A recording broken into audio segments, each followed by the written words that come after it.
And it's my plan to leave the last 15 to 20 minutes for Q&A. So this is the broad plan. So let me share my screen. And please let me know if you all can see my screen. Right. So is the screen visible now? Can you see the slide? Towards understanding. Yes, sir, it is visible. Okay, thank you so much. So I've titled this brief session as Towards Understanding Curriculum and Curriculum Change. And before I begin, I would like to let you know all that I will be using most of the time this expression curriculum rather than syllabus. I saw the word syllabi in the banner and in the brochure of this program, but I have centered my talk around curriculum. And you all agree with me that syllabus is actually a part of curriculum. So let's begin then. So the flow of the session is something like this. So we should begin with considering the notion of curriculum and syllabus, how they are related to each other. So that will be followed by curriculum and stakeholders, especially the teachers, the students, the institution, and the service providers like publishers, assessors, and so on and so forth. So that would lead us to look at curriculum in action. So how it gets enacted in its proper location, which is classrooms. And lastly, we should look at curriculum change. So how these things are changed and what it means to change. So this is the overall plan of the talk. So let's begin with the first point, curriculum and syllabus. Curriculum is something which often remains invisible. And sometimes curriculum is also talked in terms of hidden curriculum. You must have seen in the news reports in the recent past that so somebody is trying to implement the hidden curriculum. Okay. So this sort of allegations about curriculum are very common. So the point I want to home in is curriculum is often invisible and hidden, but it's there all the time. We may not be aware of it at every instance. If we contrast this invisibility or hiddenness of the curriculum with syllabus, so what we get is syllabus is always visible. It's always there, it's coded, it's documented. And in that sense, it's open. It's open for scrutiny, for verification, for everybody. So visibility and invisibility are two attributes of these notions. So if we go deeper into in exploring the dichotomy between these two notions, what we can get is something like this. Curriculum, though it's a technical term, essentially means idea and thoughts, or you can even say ideas and thoughts. Curriculum involves ideology, curriculum involves principles, curriculum involves theories. So these are the things. So what kind of theories are involved in the curriculum? So we are going to look at all these constituent parts in detail. Versus syllabus is a documented content. What content needs to be enacted, needs to be transferred from teachers to students. Teachers, students are, again, technical terms. It's basically the activity of transferring a corpus of knowledge and skills and perceptions and sensibilities from one generation to the next generation. So this content, the coded content, is assumed to facilitate this sort of transfer, that is syllabus. So ideas and thoughts, So they are invisible by nature, whereas the syllabus is visible because it is coded in terms of content. So curriculum involves, as I said, it involves ideology, it involves principles, theories, thoughts, and the outcome. So one important thing that distinguishes curriculum is, though most of the things are hazy, cloudy, very difficult to pin down and define and articulate, but one thing is clear about curriculum, and that is curriculum says something very clear about the end outcome. What kind of things we anticipate or we should aspire for the end. For example, a curriculum of an institution might say that by the end of, let us say, doing 2 years master's program, so students would be able to live as competent citizens in the 21st century. So living competently in the 21st century is an end outcome. So these end outcomes are often determined by the curriculum. So if we contrast this with syllabus, so what we get is there is content. It's not only content, so that sequencing of contents. Often we divide the content in terms of units or modules. And there is a little guidance about teaching and learning activities or actions. So what kind of teaching is supposed to take place? So often syllabuses define that, okay, this syllabus is transacted through workshops, through seminars, through lectures, through group discussions, so on and so forth. And it also sets down a certain concrete details about assessment. So how that content was received and processed by students. So to evaluate the performance and the uptake of that content, so syllabus also attempts to define the assessment patterns, etc. So there is internal assessment, there is external assessment, there is final summative assessment, so there is unit-wide assessments. It differs from institution to institution, but these things are often set in the syllabus. Okay? And one last thing I would like to draw your attention to is this whole thing of syllabus is an assumption-based phenomenon. So there are certain assumptions. So if we discard those assumptions, then syllabus fails to work. So assumption is, okay, if I teach Shakespeare, if I teach Ben Jonson, or if I teach Francis Bacon, so we assume that, okay, so this is going to contribute to the learning of students in XYZ ways. So this is an assumption. So if I sequence the content, okay, so I need to divide this English literature domain into, let's say, Renaissance literature, Restoration literature, Romantic literature, modern, postmodern, etc. So this is sequencing of that content. It's again believed that, okay, if somebody has to understand a fictional work written in the 21st century, so they should have understood the work done by Henry Fielding or Tobias Smollett. So this is again an assumption that this is the path that students should take. Okay, they should begin with. I mean, ideally, I don't know if syllabus has changed a lot in that region, but most of the universities in India start English literature with Chaucer and they end in T.S. Eliot. So this is the trajectory almost 90% of the universities follow. So what is the anchor? What is the hook? What is the central animating principle of organizing content this way? So we are dividing content in terms of times. We are dividing content in terms of canonical figures like Shakespeare or Ben Jonson or Edmund Spenser or Alexander Pope, right? And sometimes we are also classifying and sequencing them in terms of genre, like poetry, prose, drama, etc.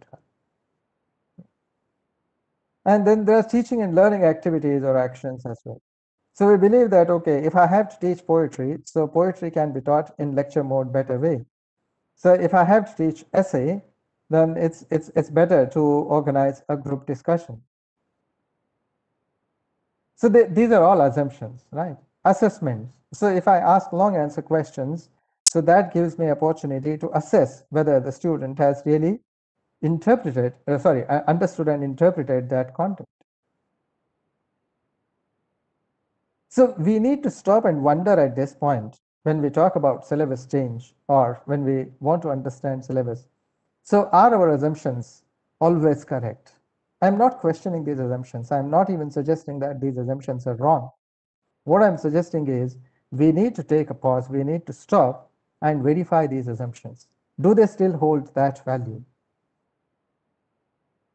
If you look at the history of syllabus in that part, if you take Maharashtra as a unit of analysis, and you do an historical exploration of the syllabus of master's program in English literature, so you will see that they are identical.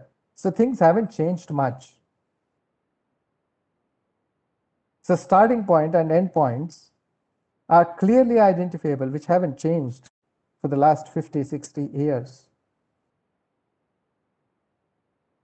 And it would be a worthwhile exercise to compare the syllabus in the last 50 years with the syllabus which was initiated in 1857 when the first universities in India were established, Bombay, Madras, and Calcutta. And you look at the syllabus of master's program from 1857.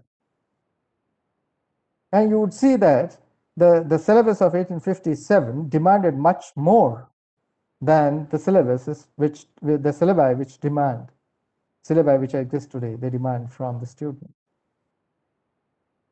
Then what were the assumptions then? And what changes in the socio-cultural context have caused change in the assumptions about syllabi? So this is worthwhile. So this is not a question for immediate response. So this is a question for reflection, for mulling over. We need to think about especially assessments regarding assumptions regarding assessment.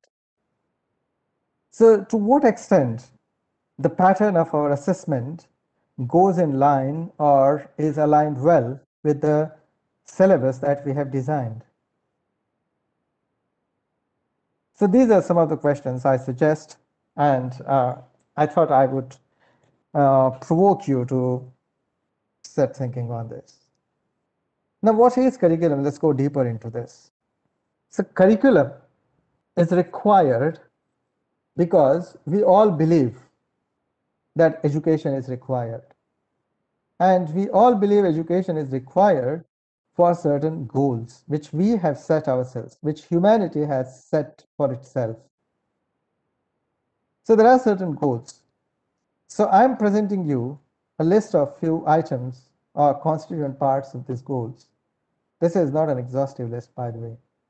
So first thing, we all believe, and this belief is quite appropriate, that basic knowledge and skills are must. So these are non-negotiables. We need to have basic knowledge and skills. We need to know what reading, writing, basic arithmetic, a little bit of logic, inductive and deductive. We should be able to infer. We should be able to illustrate. So these are all basic skills. So the schooling of 12 years is supposed to equip the learner with this set of basic knowledge and skills. And the second thing which is required is specific problem solving skills. So we are all going to live in uncertain age.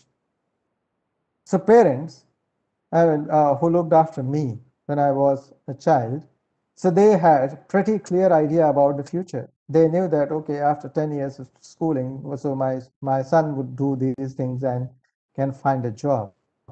So that trajectory was still visible. But today the situation has changed quite a lot for everybody. So we don't know what the students would be required to do who are studying in the 5th standard at the moment when they grow up and start living as an adult. So basically, they would encounter some problems and they should have that resilience and that talent to solve those problems. Productive work competencies.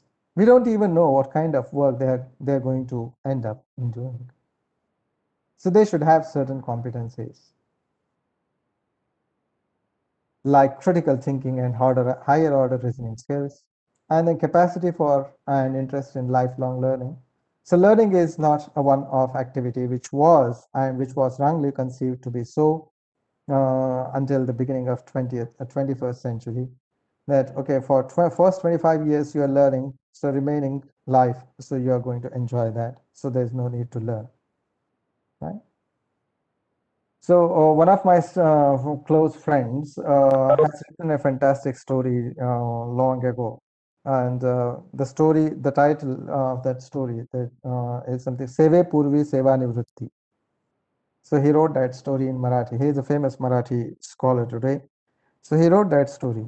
The title was "Seve Purvi Seva Nivritti." So by the time we join the Seva, so uh, all learning and everything is completely done. So only one thing that remains in the life, that is the retirement after joining. So, I mean, jokes apart, so what is required is lifelong learning. So this has been wrong then, and it's wrong even today. But this sort of assumption is cherished. It's there in the social psyche. Right? And lastly, uh, education is enacted for creating responsible and thoughtful citizens. So if you look at all these points, so you see that this is what is the core of any curriculum. Whether one is studying English literature, whether one is studying physics or mathematics, so all things actually lead to, or they ought to lead to these things. Now, I mean, just to substantiate the point that I'm trying to make. So I have brought you two perspectives. One is from Mahatma Phule's thoughts of curriculum. Okay. So I borrowed it from one of the PhD studies that I came across. I'm sorry, so this is in a very small font because I wanted to put in everything that Mahatma Phule said on one slide. So Mahatma Phule believed that curriculum should be something like this, which aims to provide access to education in uniform fashion to all. There shouldn't be any monopolistic controls. And he insisted on universalization of opportunities, and he also demanded compulsory education. And he said that while educating, there shouldn't be any discrimination in terms of religion, race, caste, or sex. Education should develop humanistic values. So humanistic values are critical thinking, empathy, care, the sense of responsibilities, accountability, etc. So education of women, we all know his views on that.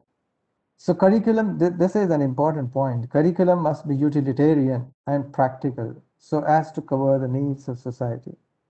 It shouldn't be the work of people living in ivory towers, so ruminating, reflecting on very grave, serious problems. So which is, and whatever they say is completely inaccessible and of no use to the people who are always in the majority, who have always been in the majority in human history. And this is very interesting to consider today in the 21st century that preliminary knowledge about agriculture and health should be included in the curriculum. That's what Mahatma Phule said some 150 years before.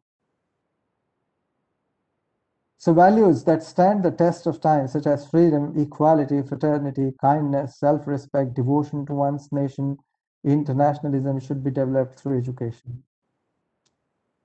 Professional ability and efficiency should be developed so that knowledge may be properly linked. Practical knowledge is superior to bookish knowledge, okay? So hence primary knowledge in Modi. So don't read it as Modi, okay? Modi is that writing style, Marathi script. So the primary knowledge of Modi, in terms of accounts, history, grammar, agriculture, ethics, and health should be imparted. So here you have the reference for this source. Now you can see, and I look at this sort of conceptualization of curriculum is highly advanced. And most of the things that we still haven't materialized well, even in the 21st century. So this is the sort of thinking, the idea, the thought, so in curriculum. Now, just to contrast what Mahatma Phule had said in 1850s with Plato, let's say some 3,000 years before. See what Plato says. Knowledge which is acquired under compulsion has no hold on the mind. So, so this means a lot. It's not a simple statement. So knowledge shouldn't be acquired under compulsion. That's what Plato appears to suggest. And the second observation that he makes is utopia must begin in the body of the man. And he imagines a curriculum for his utopia. So body of the man, which means the physical education is most important. So read the Republic, so you'll find his observation. He says that education should begin with physical education. And that should be supplemented by music, because that brings refinement of feeling and character and also preserves health. And then he says, after completing these two, let us say, components of education, then one should enter into human values and basics of knowledge. So human values and basics of knowledge. So we have just read human values, liberty, equality, fraternity, etc., which Mahatma Phule has mentioned. And then finally, education should end in learning, in teaching philosophy. So this is the curriculum. I mean, what I'm presenting is the crude, the skeleton of Plato's ideas on education. So this is what he said about the curriculum, the syllabus, for the people who would live in the utopia that he imagined. So the point of bringing in these two different perspectives, separated by geography as well as time, is to emphasize the point that some of the things of curriculum haven't still been realized, like human values. So they haven't still been realized. Learning philosophy hasn't been realized yet. Developing competent and responsible citizens is still a valid goal. Right? Now let's look at the second thread of my session today. So so far we have considered the distinction between the syllabus and curriculum. So what curriculum is and what are its constituent parts, and how people try to conceptualize curriculum. So we looked at one example from Plato and other from Phule. Now let's come to our contemporary times, our times, and let's see what curriculum means. Curriculum and stakeholders. So by stakeholders, I mean basically two primary stakeholders, that is students and teachers. So that's followed by head of the institution or administrators and the institution as a body, the wider society and other service providers. So these are all stakeholders in education. So how do they look at curriculum? So let's consider a few statements. We hear people saying that I teach in a state board school or I teach in a CBSE school. What it means? So state board school means I teach in a school which follows the curriculum, the syllabus described by the state board or the CBSE board. So curriculum is at the center. So when we define our identities, so this is the point that I want to make. Sometimes people say that, okay, my daughter is in a CBSE school. So she is in a CBSE school. So this is said with a pinch of pride. Right? No, she doesn't go to state board. She is in CBSE. So there's a little standard. Okay? So I have access to a little standard, modern, relevant, advanced curriculum. So that's the message which we want to pass on. In my college, we use Oxford University Press books. What does that mean?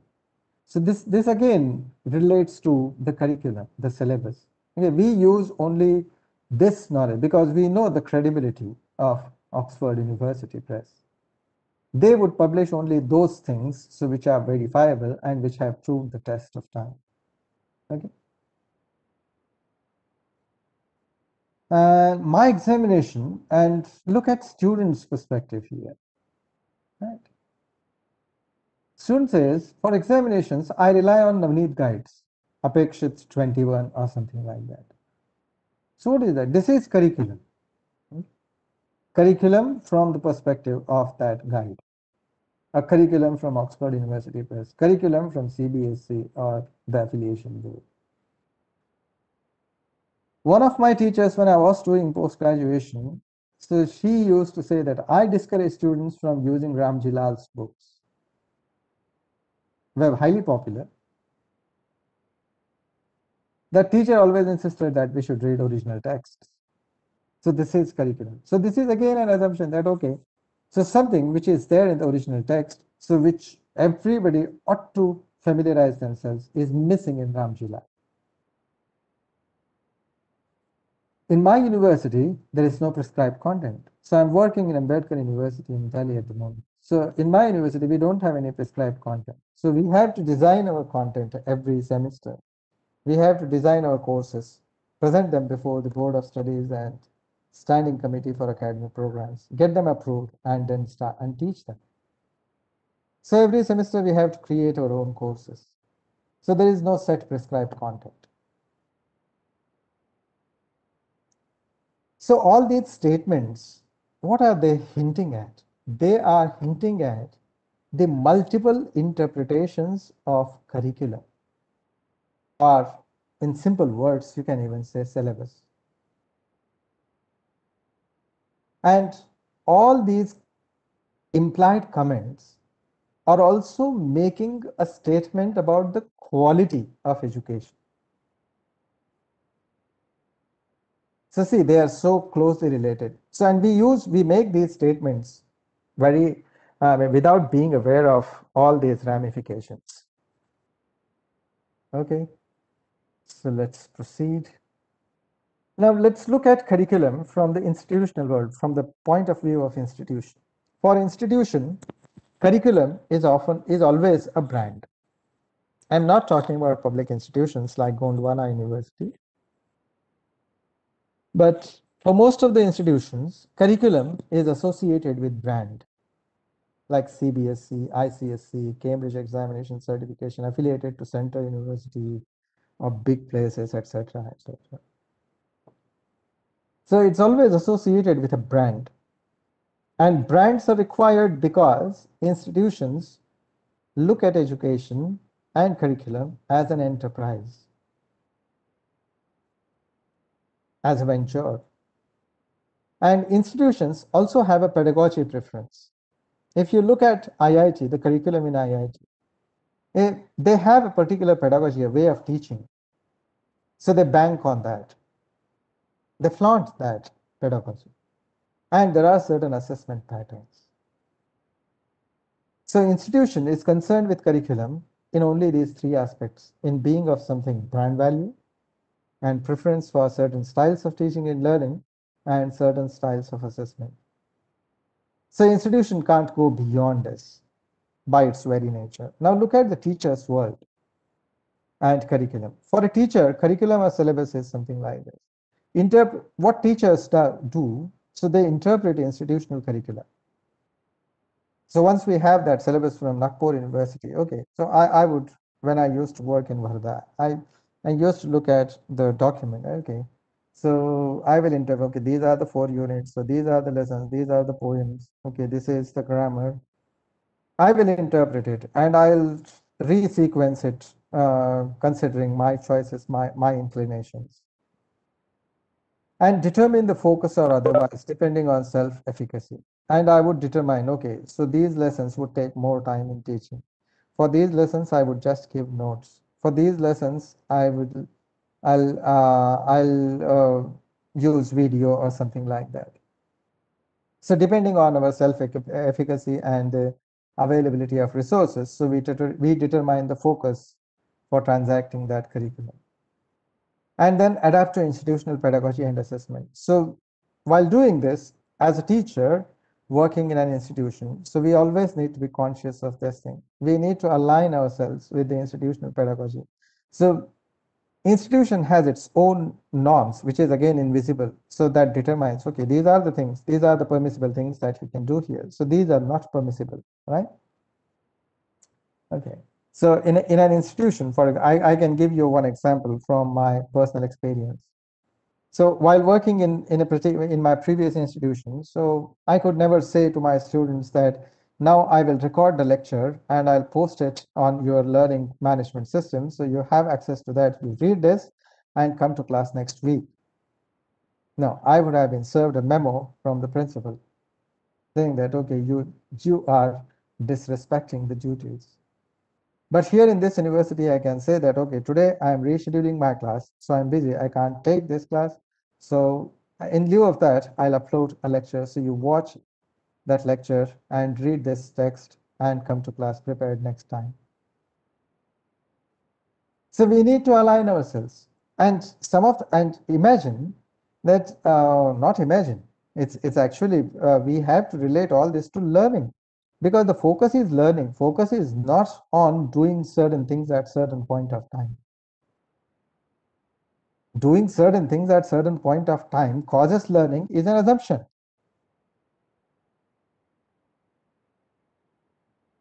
All right. So I decide the outcomes for personal satisfaction. And as teachers, so we always do this. Okay, I'll teach X number of, let us say, classes this semester. And by the end of this course or this semester, my students should be able to do these things. So even if they score 60 plus marks in all papers, so that's fine. So I have done satisfactory.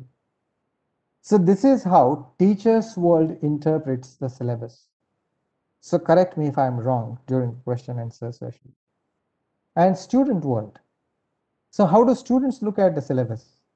So students always look at, the first preference for them is consider the result. So is it a scoring? I mean, if I have to use the student language, so some students say, okay, this is a scoring paper. This is not so scoring, right? So they always look at the outcome. And they always look for ways to avoid pain, to avoid struggle. So they want to reach to that content with the least pain. And in these two, let us say, chases, they always tend to neglect the ideas, the core behind that content. Why somebody should read Shakespeare? Instead of just learning by heart the soliloquies of Hamlet or how King Lear behaved with Cordelia. So this is just a content, right? That's a story. But why should one read that story? So there are certain ideas and thoughts. So those ideas and thoughts, they remain outside the purview of students often. So I'm sharing all this with you just to create a context for everyone to think about syllabus and syllabus change. Now let's go a little further and look at the interpretation of curriculum or syllabus in a different way. Dick Allwright, a famous educationist in English language teaching, he wrote a fantastic article in 1984. The title of the article was, "Why Don't Learners Learn What Teachers Teach?" Why don't learners learn what teachers teach? Because teachers teach. Teachers have no excuse. They have no escape. They have to teach the given curriculum. They can't avoid that. But by the end of the year or the semester, we always see variation in the learning. So some students have learned, some have learned something else which was never taught. So some have learned something of the taught thing. So we see these sorts of variations. So Dick Albright tried to explore this. He wanted to find out what are the leakages here. And he presents us an interesting framework. He says that there is a standard coded curriculum or syllabus which comes to our hand. Okay. And the moment it comes to our hand, what happens? We set our preferences. As an institution, we set our preferences. Those preferences are done at the institution level. For example, if you look at the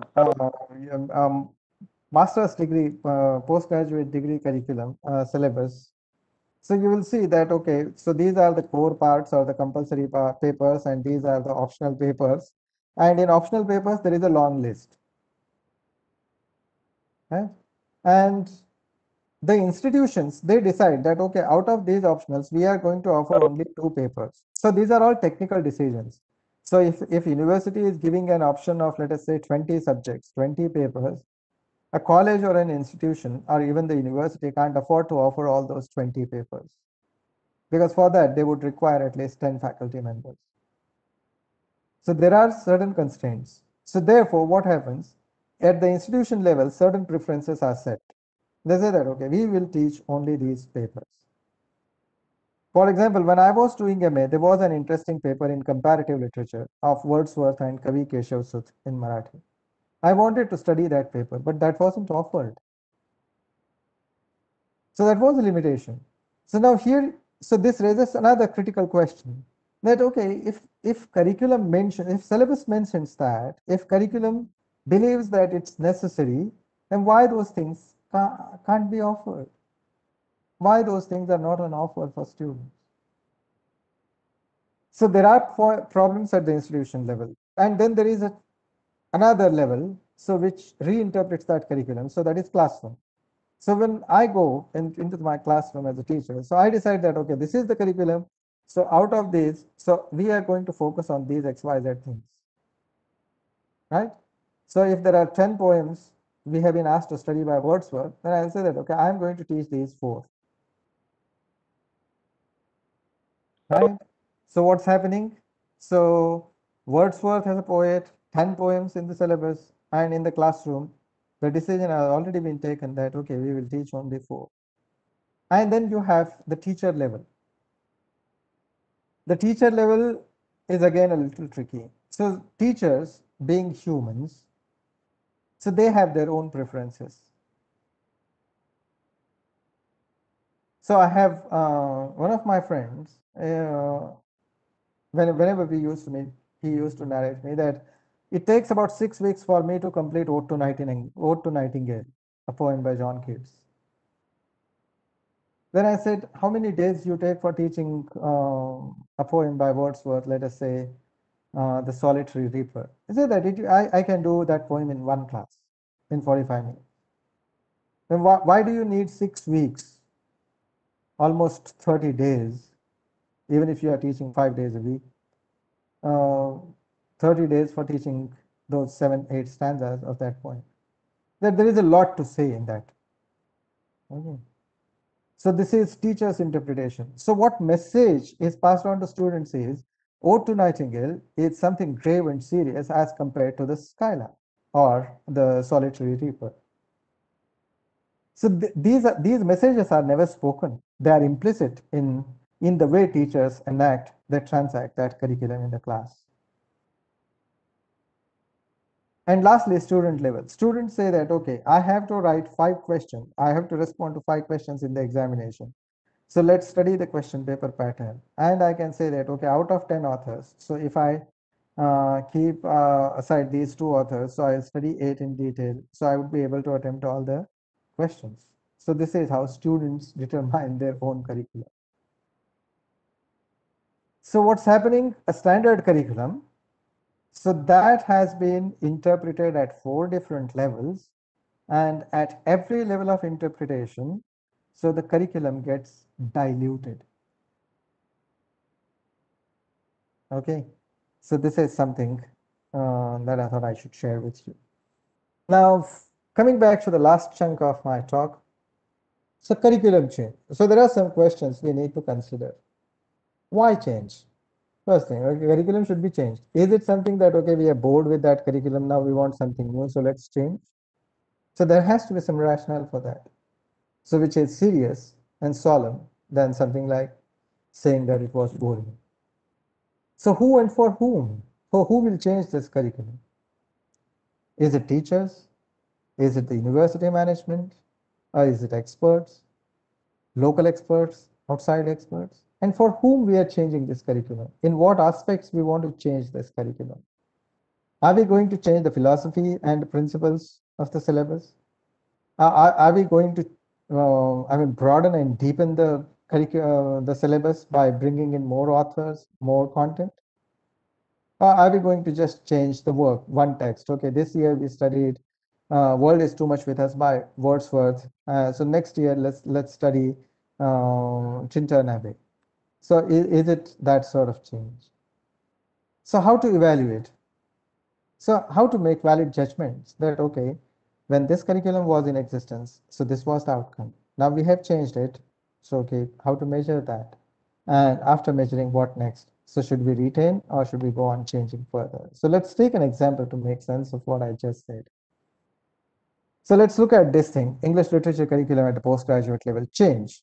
Now there is a rationale to enable students to explore literature in contemporary times. In contemporary times, the shape and the manifestation of literature has changed substantially. We live in the hyper-real world. Now the texts are not stable. So anybody can change the text. Okay. So we live in that remix age. And the interpretations and the ways of criticality expected in reading, or the expected in reading, let us say some 50 years ago, are not so relevant today. Today we need something more. So therefore, we want to change the curriculum. So this is our rationale. Why change? Then who for whom? So of course, by people who have wider and deeper exposure. So they would be doing that change. And let's say this is done for students, for their well-being. So what aspects? Overall philosophy or guiding principles? Are we changing the teaching learning methodology? Let us say instead of just lectures, so we shall do seminars and workshops with the students. We shall do blended learning. Or are we going to change the assessments? Instead of just asking them direct questions, can we ask them to create something and critique something which is in existence? Or are we just changing the sets of text? Okay, this time these 4 poems, next time next 4 poems. This play, after 3 years, another play. I don't even know the rationale behind retaining the syllabus for 3 years. I'm sorry for that. And lastly, evaluation. So we need to obtain data from the teachers and students and match with the objectives. So when we say that, okay, we want to change this curriculum because we want to enable our students to explore literature in the contemporary times. So this was our objective. And now let's obtain data from both teachers and students who were the primary actors there and ask them that, okay, can you read literature in contemporary times effectively? Can you write a critique in 4,000 words coherently? Right? And lastly, what next? So after doing this, so we should take an informed decision whether we want to continue with that or we want to change further. So one last thing I would like to mention, and then I'll stop. So we need to keep in mind this notion of epistemic apprenticeship. This is one of the powerful notions from Guy Claxton, a noted educational psychologist. So he explains this notion by presenting 2 scenarios of classroom. One is familiar, and let us say second one is innovative.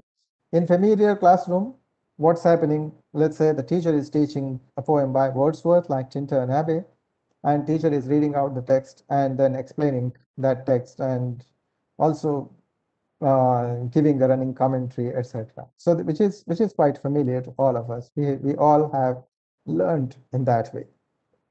And let's say the second way of scenario is innovative teaching, where so teacher is presenting a video of the Lake District in the UK, and he is presenting that river, the scenes and scenery around River Wye, And the teacher has also taken trouble to excavate photos of that region in Shakespeare's time and photos in the present time, etc. And then he is narrating that story that, okay, poet went there 5 years before and now he is on a revisit and this is what he feels. So he gives a little background and then divides students into groups and asks them to read parts of that poem and uh, engages and encourages them to engage in a sort of discussion and also attempts to relate that with students' experience. Okay, students have visited some spot some 10 years before and now they have revisiting. So what kind of thoughts that those visits are invoking, etc. So this is innovative classroom. Okay, now what it means. So there are implicit messages from both lessons. In both lessons, students are getting this message. What are the skills or habits of learning required? In lesson 1, in the familiar lesson, okay, just remembering the text and reproducing that in the examination is something that is required. So this is the message for students. In the second text, critical thinking. So they have to use their brains. They have to struggle in making meaning. They have to find meaning. They have to talk. They have to discuss and shape meaning. So they have to be quite active in the second scenario. So this is the message for the students. So second message is how students are positioned as learners and their job. Our learners are told that, okay, your job is to listen and reproduce whatever I say in the exam, or your job is to join everyone and construct your own meaning. So their jobs are also defined in the way that we teach, we curriculamize. And lastly, what is the conception of knowledge? Is knowledge static, something which is given, which hasn't changed? So teachers standing on a pulpit on a raised platform is delivering that knowledge and students are receiving it. Or knowledge is something which is social and cultural in nature, so which needs to be enacted and made, constructed by everyone. So these are the messages that we are passing to our students. So I want you all to think over these 3 pointers whenever we talk about syllabus and syllabus change. So in this sense, so all schooling, so in a sense, all learning is apprenticeship in epistemology, in the ways of knowing, in making sense of this world. So this curriculum, this experience actually provides us with an epistemic mentality, which we carry with us throughout our lives. And it also gives us epistemic identity. All right. So a few end questions here for you to take home. So what is the curriculum and what are its constituent parts? Sorry, where is the curriculum? So whenever we look at this question, so we need to ask ourselves, so where is my curriculum and what is it made of? So what are the locations where change is required? Is it the whole thing needs to be changed or some parts? What kind of change is required? How do stakeholders perceive change? It's not just changing from outside. We need to think of the people who would be using that. So what is stakeholder status about change readiness? Are they ready for change? So what else need to be changed for changing curriculum? So is it just changing the texts, the material, or it also means changing the assessments patterns as well? All right. So one eliminating example would be there is a lot of discussion about the importance of speaking skills in English language. And most of the universities, especially some 20 years before, they came up with this innovative idea of communicative English. And in communicative English, so the speaking was one of the core components of that syllabus. But the examinations were in the written form. In the examination, questions were asked something like this: construct a dialogue between you and your friend. Okay? So this is invalid testing, because this can be done only in speaking. So if we are not going to change the assessment pattern, just we are going to change the material, so that is not going to work. So this is what we need to consider for the last question. So here you see the references of the 3 works that are used. So thank you so much. So if there are any questions or comments, please go on. Over to you. Thank you. Thank you, sir. I request to all the participants that if you have any queries, doubts, you can write your questions in Q&A box, or either you can raise your hands.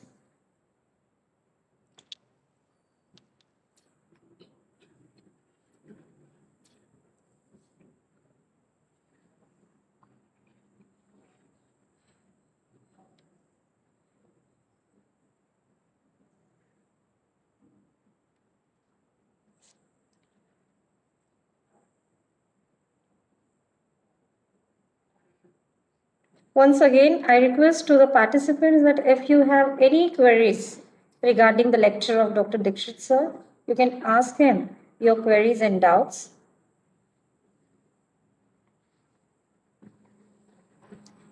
Queries and doubts, if there are any comments you would like to make, most welcome. Yeah, if anyone wants to make any comments.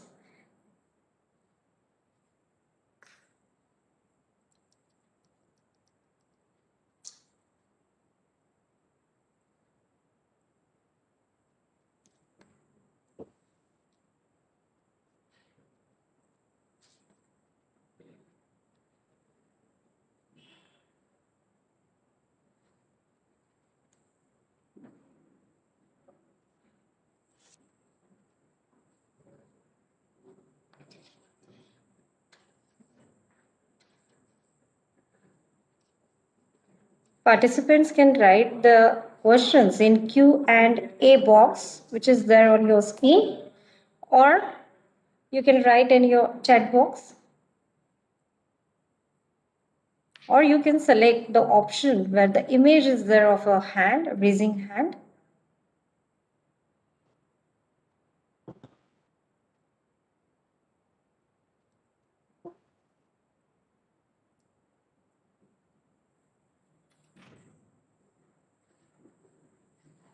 Thank you, Gahane sir.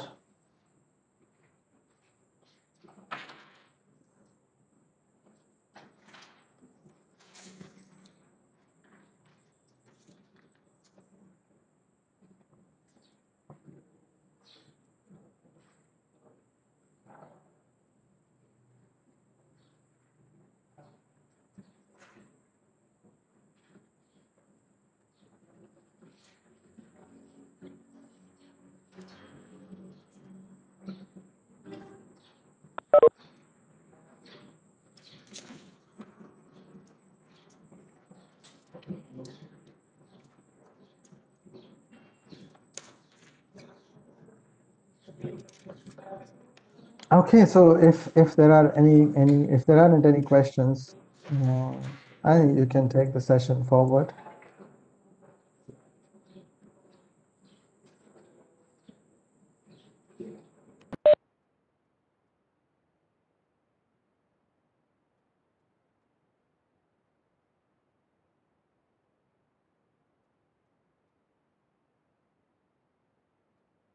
Okay, so there is an interesting question from Ganesh.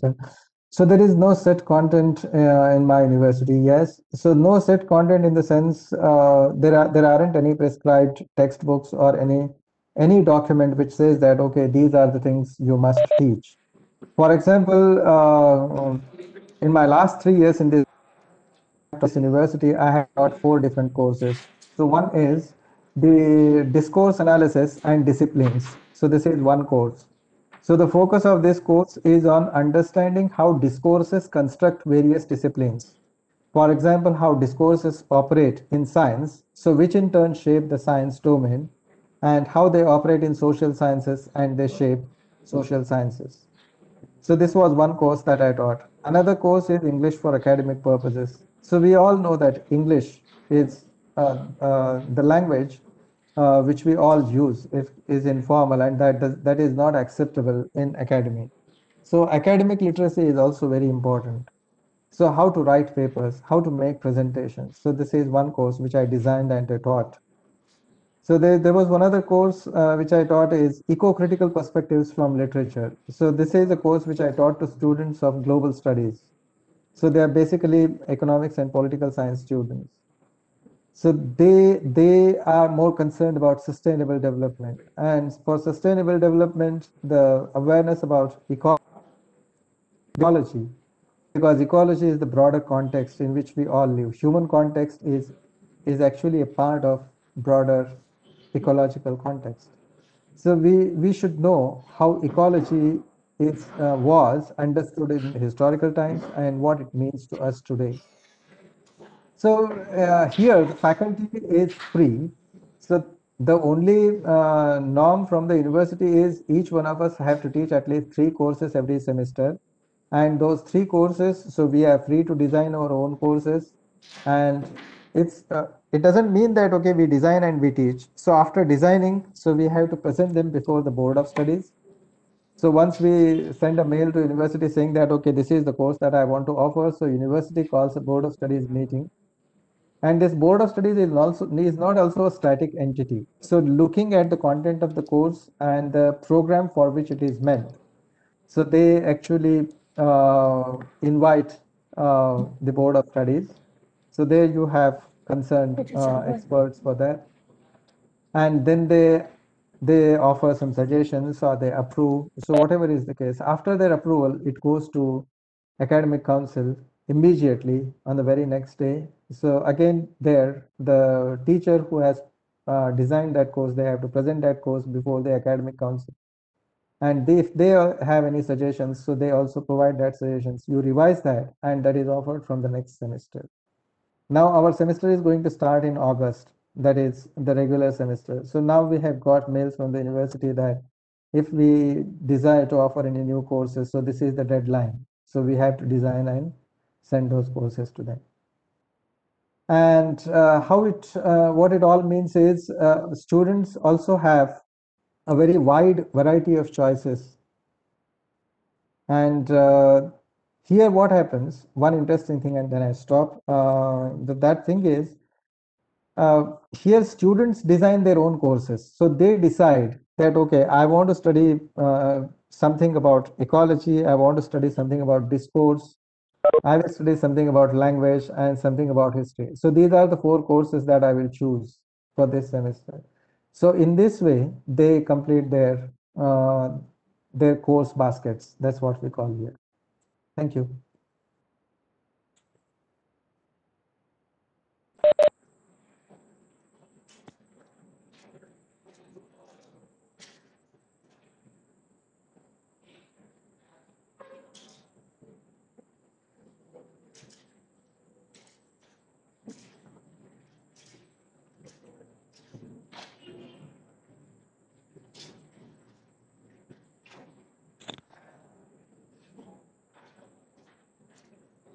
And there are so many institutions which operate like this in our country. Here, Jawaharlal Nehru University also doesn't prescribe any course. IITs don't prescribe any course.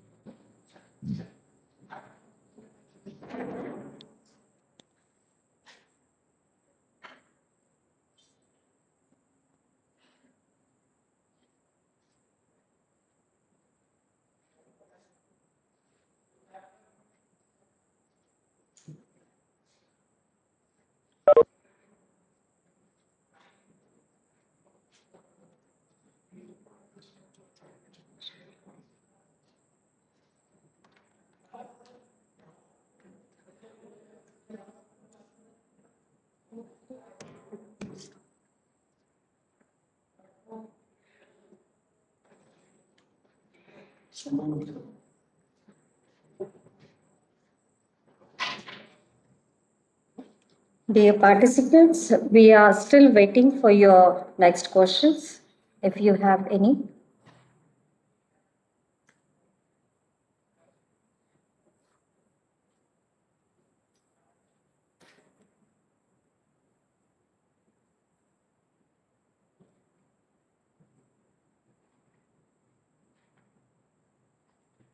Okay, I assume that no doubts are there. So I move forward. Yeah. Thank you, Dr. Dixit, sir. It was a very fantastic lecture. You have explained the concepts like curriculum and syllabus in a very well defined way. You have elaborated these terms at a greater large, and I hope that our participants have got some valuable inputs in the direction of framing new syllabi for program for masters. Thank you very much, sir. Thank you. And I also express my sincere thanks to all the participants, respected members of Board of Studies, and all the PG teachers from different affiliated colleges of Gondwana University. Thank you very much. Thank you. Thank you so much. Thank you, sir. Thank you. Bye.